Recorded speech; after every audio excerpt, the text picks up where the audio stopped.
இந்த பிடிவாதம் தான் சந்தோஷ் உன்னை இந்த நிலைமை கொண்டு வந்து விட்டுருக்கு. இந்த இடம் ஒன்று எனக்கு புதுசு இல்லை சந்தோஷ், ஆனால் உனக்கு புதுசு. போ, ஒழுங்கா மாயாவை கல்யாணம் பண்ணிக்கிட்டு சந்தோஷமா குடும்பம் நடத்துற வழியை பாரு. அது கனவுலே நடக்காது.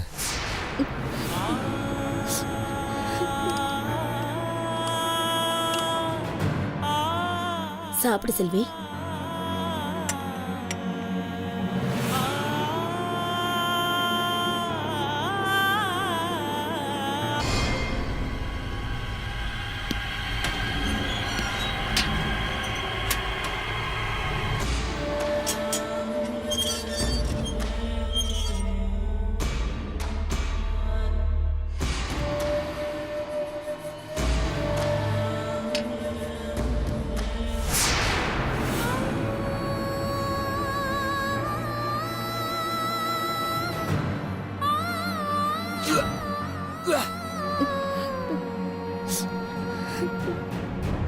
அம்மாடி, என்னடா நான் அவ்வளவு சொல்லி நீ அழலாமா?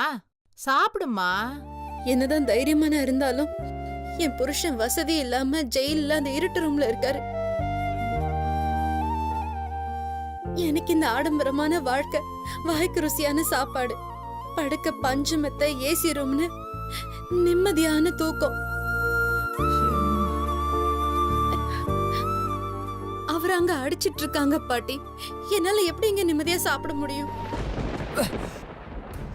ஏய்,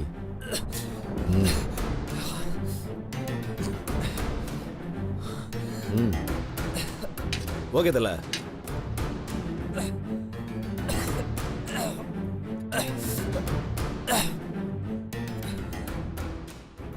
நான் அமுழு மூஞ்சி அப்படி பாக்குற? அரப்பாம்பூச்சி தான், அப்படியே எடுத்து வாயில போட்டுக்க. அமுல் பேபி, இந்த சாப்பாடுலாம் சாப்பிட மாட்டேன் போல இது.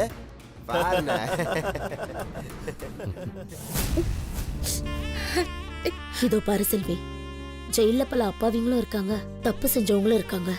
தப்பு செஞ்சவங்களை விட்டுட்டு அந்த அப்பாவிங்களோட குடும்பங்களை பத்தி கொஞ்சம் யோசிச்சு பாத்தியா? அவங்களோட புள்ள குட்டிங்கெல்லாம் இந்த மாதிரி சாப்பிடாம தூங்காம வருத்தப்பட்டுட்டு இருந்தா அவங்களோட நிலைமை சரியாயிடுமா? இல்ல இப்படி பட்னி கிடக்கிறதுனால ஏதாவது பிரயோஜனம் இருக்கா? கொஞ்சம் யோசிச்சு பாருமா.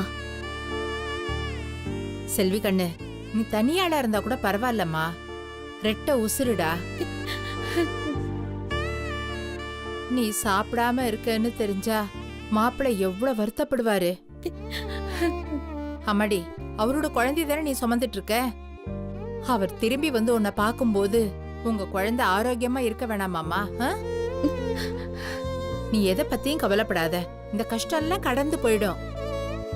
அப்புறம் உனக்கு ஏதாவது ஒண்ணு கிடக்க ஒண்ணு ஆயிடுச்சுன்னா எங்களால தாங்க முடியாதும்மா. கொஞ்சம் யோசிச்சு பாருடா. சாப்பிடுறா. இங்க பாரு கண்ணு, இங்க குடுக்குற சாப்பாட்டுல பூச்சி இருக்கும், புழு இருக்கும், ஏன் சில சமயம் பள்ளி கூட இருக்கும். அதெல்லாம் கண்டுக்க கூடாது.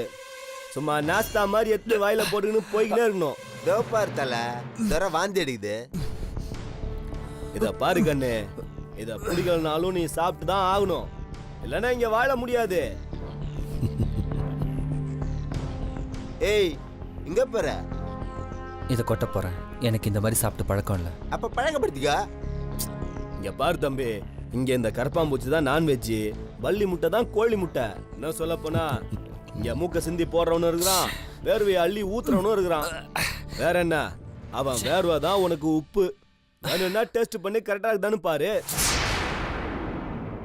பாட்டி, எனக்கு நீங்க எவ்வளவு தைரியம் சொன்னாலும் அவர் கூட வாழ்ந்தவனா. பார்ன் வித் சில்வர் ஸ்பூன்னு சொல்லுவாங்க. அப்படின்னா என்ன தெரியுமா? பிறந்ததுல இருந்தே ராஜா வீட்டு புள்ள பாட்டி அவரு. இது வரைக்கும் அவரு தரையில உட்கார்ந்தது கூட கிடையாது. அவர் ஜெயில எப்படி பாட்டி சாப்பிடுவாரு? கீழே உட்கார்ந்து தானே சாப்பிடுவாரு. பாத்ரூம் கதவு கொஞ்சம் ஓப்பனா இருந்தா கூட அவருக்கு பிடிக்காது. தினமும் வேலைக்காரங்க 2 தடவை ரூமை துடைப்பாங்க. புது சட்டை தான் அவர் போடுவாரு. வெந்நீர் மிதமான சூட்ல தான் இருக்கணும். காஃபில குறைச்சலான சக்கரை தான் போடணும். ஷூக்கு பாலிஷ் போடாம போடவே மாட்டாரு. வெளியில கண்டதெல்லாம் சாப்பிடவே மாட்டாரு. சிகரெட்டு, குடி பழக்கம் எதுவுமே கிடையாது. கரெக்டான டைம்க்கு தான் சாப்பிடுவாரு. அதுவும் கரெக்டான நேரத்துக்கு ஆபீஸ் போயிடுவாரு. டைம்க்கு சாப்பிடுவாரு. ஏய் சாப்பிட்றா. ஏய் தலை சொல்லுதுல சாப்பிட்றா தொம்மை. உர்ரா உர்ரா. தம்பி புதுசு இல்ல, இப்படியே 2 நாள் போச்சுன்னா இதுதான் நமக்கு சோறு, இதைத்தான் நம்ம சாப்பிட்டு வாழ்ந்தாகணும்னு தம்பிக்கு தானா புரியும். பாருடா அமுல் பேபி முறைக்கிறாப்ல. என்ன அமுல் பேபி, வீட்டுல நல்லா பாலும் பழமும் சாப்பிட்டுட்டு இங்க கருப்பாம்பூச்சி இருக்குதுன்னு பாக்குறியா? ஏய் சாப்பிட்றா. உன்னோட பெரிய அப்பா டக்கர்லாம் இந்த சோறு தான் தின்றான். அதை எடுத்துன்னு போய் வெளில தூக்கி போற. சாப்பிட்றா. ஏய் இது என்னோட சாப்பாடு. நான் சாப்பிட்றது சாப்பிடாது என்னோட இஷ்டம். தம்பி நீ இங்க வந்தாச்சு, இதை நீ சாப்பிட்டு தான் ஆகணும். அதுதான் உன் தலையெழுத்து. முடியாது. சாப்பிட்றான்னா தம்பி, இந்த தங்க முட்டை போடுற வாத்து இருக்குது தெரியுமா? அதுதான் நீ. நீ சாப்பிடாம கொள்ளாம இருந்து 4 நாள்ல பட்டுன்னு செத்து போட்டேன்னு வச்சுக்க, அப்புறம் யார் எங்களுக்கு துட்டு கொடுப்பாங்க? சாப்பிடு கண்ணு. ஏய் புழுவ பூச்சி எடுத்து வாயில போடுறா. ஏய் எடுத்து வாயில போடுறா. சாப்பிட்றா. ஏய் வாயில போடுறான்ற. ஏய் சாப்பிடுனா சாப்பிட மாட்டியா? ஒன்றை மட்டும் கழட்டி விட தெரியுது, அதுக்கு வர கஷ்டத்தை அனுபவிக்க மாட்டியா? ஏய் சாப்பிட்றா. சாப்பிட்றானா? ஏய் ஏய் உட்கார்றா. உட்கார்றா. ஏய், சாப்பிட்றா. சாப்பிட்றானா? சாப்பிட்றா. கையில காசு இருந்தா போதும், வாழ்க்கை எப்படி வேணா வாழலான்னு பண திமிர்ல சுத்திட்டு இருக்கிற எத்தனையோ ஆம்பளைங்க மத்தியில என் புருஷன் யோகியம் பாட்டி நல்லவரு, அப்பாவி. கஷ்டம்னா என்னன்னே தெரியாது பாட்டி. அப்படிப்பட்ட ஒருத்தரை நான் பேசினதே சாட்சியா வச்சு ரொம்ப விரும்பின மனைவி இப்படி பண்ணிட்டாளேன்னு அவர் நினைச்சு வருத்தப்படுவார்ல. ஜெயில அந்த கேவலமான சாப்பாட்டை பார்க்கும்போது ரொம்ப கஷ்டப்படுவார்ல. அவர் நேர்ல எனக்கு 1000 தான் ஆறுதல் சொன்னாலும் மனசுல என் மேல கோவம் இருக்கும்ல. இப்படி ஒரு முட்டாள நம்ம கட்டிக்கிட்டோமேனு அவருக்கு வெறுப்பு இருக்கும்ல. மா என்னம்மா இவ இப்படி எல்லாம் பேசுறா? ஏன் செல்வி, உனக்கு எத்தனை தடவை சொன்னாலும் புரியாதா செல்வி? மாப்பிள்ள உன்னை வெறுக்கிறதுனா எப்பவும் வெறுத்திருப்பாரே. ஒரே வார்த்தை, சரி நான் மாயா கூட வாழ்றேன்னு சொல்லியிருந்தாருன்னா மாப்பிள்ளை நேரம் உள்ளே இறந்திருப்பாரு, வெளியில வந்திருப்பாரே. சொன்னா கேளுமா, நீ தப்பு செஞ்சேன்னு தெரிஞ்சும் அவர் என்ன சொன்னாரு? இல்ல, செல்வி அந்த கொலகாரங்களுக்கு நடுவில் போயிட்டு பத்திரமா திரும்பி வந்துட்டான்ல, அதுவே எனக்கு நிம்மதி. யோசனை பண்ணி பாருடா. உன் மேல கோவமா இருந்தா தானே உன்னை மன்னிக்கிறதுக்கு. தயவு செஞ்சு இது மாதிரி முட்டாள்தனமா எதுவும் பண்ணாத, புரியுதா? ஆண்டி, செல்வி இனிமே தனியா கடைக்கு கூட போகக்கூடாது. பாட்டி, செல்வியை பத்திரமா பார்த்துக்குங்க. நான் பாத்துக்கிறேன் மாப்பிள்ள, பாத்துக்கிறேன். செல்வி பத்திரமா இரு, என்ன நான் பார்த்துக்கிறேன். ஃபர்ஸ்ட் நீயும் குழந்தையும் பத்திரமா இருங்க, புரியுதா? சரி சந்தோஷ். இப்படி ஒரு தங்கமான புருஷன் கிடைக்கிறதுக்கு நீ ரொம்ப கொடுத்து வச்சிருக்கணும்டா. செல்வி, மாப்பிள்ள உன்னை ரொம்ப விரும்புறாருமா. நீ எப்படி அவரை பத்தி நினைச்சிட்டு இருக்கியோ அதே மாதிரிதான் அவரும் உன்னை பத்தியே நினைச்சிட்டு இருப்பாரு. ஆனா என்ன, நீ பொம்பளை பிள்ளை, மனசு விட்டு அழுதுற. ஆனா அவரோட வேதனைய இப்போதைக்கு யார்கிட்டயும் சொல்ல முடியாது செல்வி. ஆனா அவர் திரும்ப வருவாரு. இன்னும் 10 நாள் தான் பாரு, உன்கிட்ட திரும்ப வந்து உன்கிட்ட மனசு விட்டு பேச போறாரு. அப்படி அவர் பேசும்போதுதான் உன் கஷ்டம் எல்லாம் தீரும், உன் மனசுல இருக்க எல்லா வேதனையும் போகும். நாங்க 1000 தான் சொன்னாலும் நீங்க 2 பேரும் சேரும் போதுதான் உங்க மனசுல இருக்க பாரெல்லாம் குறையும். அப்பதான் செல்வி, அந்த மாயா சொன்னது முழுக்க முழுக்க பொய்ன்னு நிச்சயமா நிரூபணமாகும். அவர் சீக்கிரமே திரும்பி வந்துடுவாரு. அப்ப யார் நினைச்சாலும் உங்க 2 பேரையும் யாராலையும் பிரிக்க முடியாது. அதுவும் இல்லாம முன்ன விட இனிமேதான் சந்தோஷமா வாழ போறீங்க. நான் சொல்றது நிச்சயம் நடக்கும் பாரு. செல்வி கண்ணு, உனக்காக இல்லாட்டியும் உன் வயித்துல வளர சின்ன உசிருக்காகவாவது சாப்பிடு கண்ணு. பாட்டி, ஜெயில சாப்பாட்டுல பூச்சி புழுலாம் இருக்குமாமே, அப்படியா? சொல்லுங்க பாட்டி. ஜோ, அப்படிலாம் இல்லம்மா. இந்த புழல் ஜெயில்ல நம்ம ஊர்க்காரு தான் ஜெயிலரா இருக்காருன்னு கையிலோட அப்பா சொல்லியிருக்காரு. அவர்கிட்ட மாப்பிள்ளைய நல்லா பாத்துக்கன்னு சொல்லியிருக்காருமா. நிச்சயமா அவருக்கு நல்ல சாப்பாடாதாம்மா போடுவாங்க. இந்த பூச்சி விழுந்ததெல்லாம் எப்படிமா தருவாங்க? நீ ஒன்னும் கவலைப்படாத என்ன. இந்த பாரு, அவ்வளவு மோசமால மாப்பிள்ளைய நடத்த மாட்டாங்க. ஊருக்குள்ள அவருக்குன்னு ஒரு பெரிய கௌரவம் இருக்குல்ல, அப்படி நடத்திடுவாங்களா? நீ சாப்பிடு கண்ணு. இப்ப வேணா பாட்டி, நான் கொஞ்ச நேரம் பொறுத்து சாப்பிடுறேன். இந்த பாரு, இப்ப நீ சாப்பிட்டாதான் நாங்களும் சாப்பிடுவோம். பாட்டி, சாப்பிடு சாப்பிடு.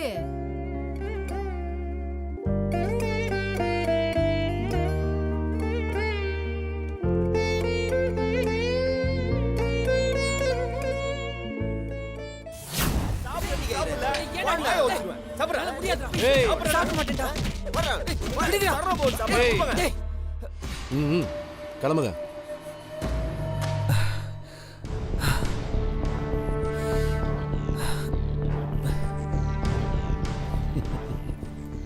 பார்த்தல, இந்த கொடுமையெல்லாம் உனக்கு தேவையா?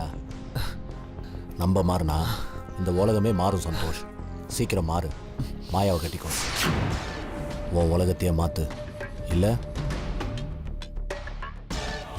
இந்த மாதிரி கொடுமையிலேயே நீ இங்கேருந்து போகிறதுக்குள்ள தானா மாறிடுவ. மாற வைப்ப. சாப்பிடு. நீ மாயாவை கட்டிக்கிறன்னு ஒத்துக்கிற வரைக்கும் உனக்கு வேற வழியே இல்லை. சாப்பிட்டு தெம்பாரு சந்தோஷ்.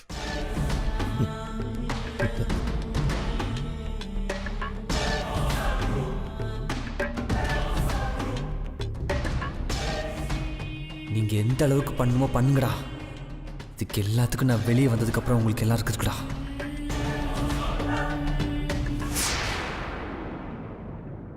சந்தோஷ், என்னாச்சுடா உனக்கு? முகம்லாம் அடிபட்டிருக்கு. என்னடாச்சு உனக்கு? உங்களெல்லாம் நான் பார்க்க வரமாட்டேன்னு தானே சொன்னேன். உனக்கு அறிவே இல்லையா? நீ மட்டும் தனியா வந்து தொலை வேண்டியதானே. செல்வி ஏன்டா இந்த மாதிரி இடத்துக்குலாம் கூட்டிட்டு வர? டேய், நீங்க அடிபட்டு கிடக்குற. ஆனா செல்வி உனக்கு என்னாச்சோ ஏதாச்சுன்னு ஒரு வாய் கூட ஒழுங்கா சாப்பிடலடா. என்னதான் பண்ண சொல்ற? உன்னை பார்த்தே தான் தீருவேன்னு சாப்பிடாமலே இருக்காங்கடா. அங்க அவங்க அம்மாவும் பாட்டியும் அழுதுட்டு இருக்காங்கடா. வேற வழி? அதான் ஸ்பெஷல் பெர்மிஷன் போட்டு நான் கூட்டு வந்திருக்கேன். டேய், செல்வி என்ன இந்த நிலைமையில பார்த்தானா இன்னும் அழுவாடா. மனசு கஷ்டப்படுவா. அவ கேட்குற கேள்விக்கு என்னால் பதில் சொல்ல முடியாது.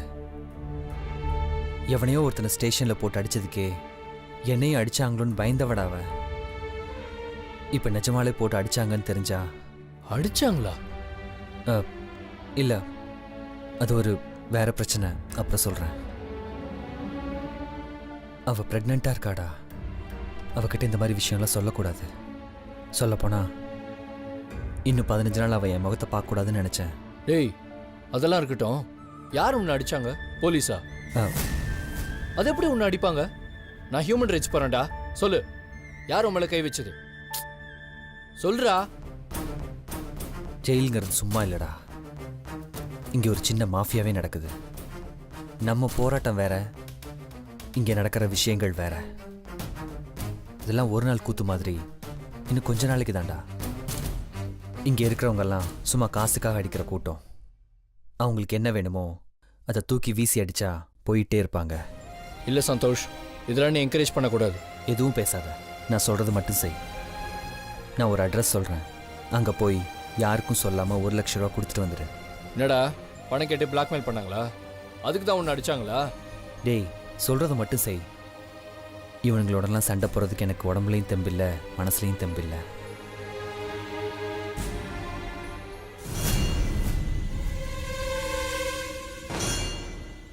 இதுல இருக்கிற அட்ரஸ்க்கு உடனே காசை கொண்டே கொடுத்துரு. டேய், போ, செல்வியை வர சொல்லு. ம், சரிடா.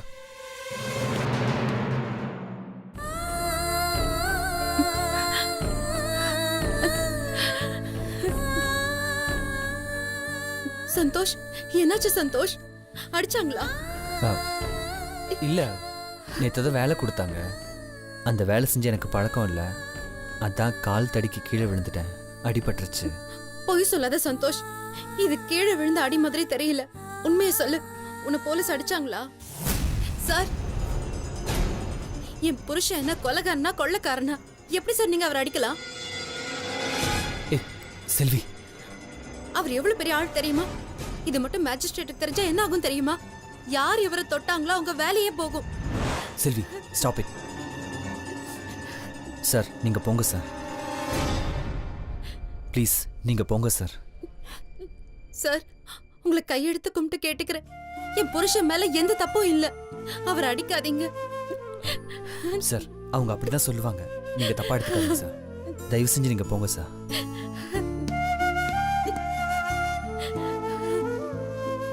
சந்தோஷ், என்னால நீ இப்படி இருக்கிறத பார்க்க முடியல சந்தோஷ். நீ இந்த நிலைமையில இருக்கிறதுக்கு நான் தானே காரணம். உன்னை நான் இப்படி பாக்குறத விட செத்து போயிடலான்னு தோணுது சந்தோஷ். வாய் மூடு செல்வி. மிஞ்சி மிஞ்சி போன 15 நாள். நான் ரிமாண்ட் முடிஞ்சோடனே வீட்டுக்கு வந்துட போறேன். அப்புறம் வெறும் கோர்ட் கேஸ் தான். அது வரைக்கும் உன்னால பொறுமையா இருக்க முடியாதா? அது எப்படி சந்தோஷ் என்னால பொறுமையா இருக்க முடியும்? உன்னை அடிச்சு இங்க கூட்டிட்டு வந்தாங்க, இப்ப வந்து பார்த்தா உன்னை சித்திரவதை பண்ணியிருக்காங்க. நீ எனக்காக இங்க ஒவ்வொரு நிமிஷமும் கஷ்டத்தை அனுபவிக்கும் போது நான் எப்படி அங்க சந்தோஷமா இருப்பேன்? பைத்தியக்காரத்தனமா பேசாத. ஹஸ்பண்ட் அண்ட் ஒய்ஃப்குள்ள அன்பு மட்டும் இருந்தா போதாது, ஒருத்தருக்கு ஒருத்தர் புரிஞ்சுக்கிற மனப்பக்குவம் வேணும். வயித்துல குழந்தைய வச்சுக்கிட்டு எனக்காக நீ சாப்பிடாம தூங்காம இருந்தா அது யாரை பாதிக்கும்? நம்ம குழந்தைய தானே பாதிக்கும். இந்த காயெல்லாம் 10 நாள்ல ஆறிடும். ஆனா உனக்கும் நம்ம குழந்தைக்கும் ஏதாவது ஒண்ணுன்னா என்னால தாங்கிக்க முடியாது. சந்தோஷ் எனக்காக ஒண்ணு செய்வியா செல்வி? சொல்லு சந்தோஷ். இனிமே இங்க என்ன பார்க்க வராத.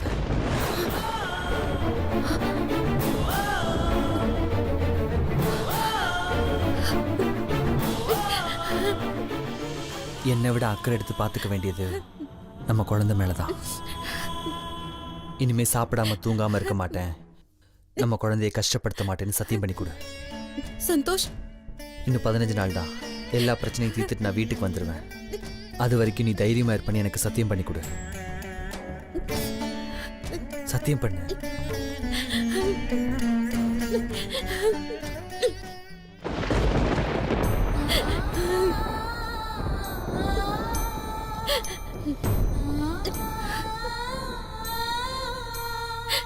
சரி, இனிமே நீங்க வராத. போ போ.